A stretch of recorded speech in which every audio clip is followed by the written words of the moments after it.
Assalamualaikum warahmatullahi wabarakatuh.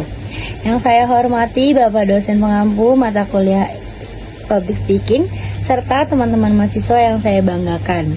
Perkenalkan, nama saya Fadilah Adeliani Putri dari jurusan Teknik Informatika Universitas Pelita Bangsa dengan NIM 3122 155 dari kelas Teknik I22B2. Pada kesempatan ini, saya ingin menyampaikan sebuah gagasan yang lahir dari kebutuhan nyata kita di kampus, yaitu pentingnya transformasi digital pada sistem perpustakaan. Seperti yang kita tahu bersama, perpustakaan adalah jantungnya pendidikan. Disitulah sumber ilmu tersimpan. Namun, sayangnya banyak mahasiswa menghadapi kendala untuk mengakses buku atau jurnal, karena proses yang masih dilakukan secara manual. Pernahkah teman-teman merasa kesulitan mencari buku referensi? Karena tidak tahu apakah buku tersebut tersedia atau tidak. Pernahkah kalian harus bolak-balik ke perpustakaan hanya untuk mengecek ketersediaan buku? Inilah saatnya kita menghadirkan website perpustakaan digital sebagai solusi nyata di era teknologi ini.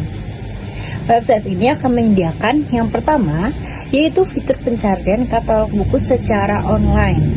Jadi kita tidak perlu langsung datang ke perpustakaan. Yang kedua, informasi ketersediaan dan lokasi buku di rak. Jadi kita nggak perlu nyari di mana nih buku yang ini, di rak mana nih. Jadi kita tinggal cek di websitenya dan kita cari nomor raknya. Lalu yang ketiga, layanan peminjaman dan pengembalian secara digital. Jadi di situ nanti akan ada yang namanya pengembalian secara digital, ataupun kayak ada notifikasi kapan kalian harus mengembalikan, seperti itu. Yang ketiga, akses ke e-book dan jurnal ilmiah yang mudah. Dan yang keempat, serta sistem notifikasi untuk mengingat jatuh tempo pinjaman. Jadi kalian yang lupa atau apa pasti langsung diingatin sama website ini.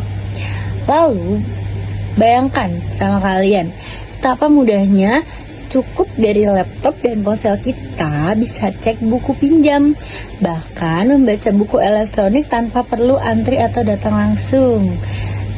Keren banget kan website ini? Gagasan ini bukan hanya bermanfaat bagi mahasiswa, tapi juga membantu pihak perpustakaan dalam hal efisiensi manajemen koleksi. Data peminjam bisa terpantau otomatis, jadi nggak ada tuh buku yang hilang gak dibalikin. Lalu laporan bulanan lebih cepat dibuat, tentu saja meningkatkan citra kampus kita sebagai kampus yang berbasis digital. Dengan kemampuan yang kita miliki sebagai mahasiswa IT dan semangat kolaborasi antar fakultas, kita bisa melanjutkan proyek ini bersama. Saya percaya bahwa teknologi bukan untuk menggantikan manusia, tetapi untuk mempermudah dan mempercepat proses pelayanan. Oleh karena itu, mari kita mulai perubahan kecil ini dari lingkungan kita sendiri. Website perpustakaan digital bukan sekedar platform, tapi simbol kemajuan dan inovasi mahasiswa Universitas Pelita Bangsa. Sekian dari saya, terima kasih atas perhatian dan kesempatannya. Wassalamualaikum warahmatullahi wabarakatuh.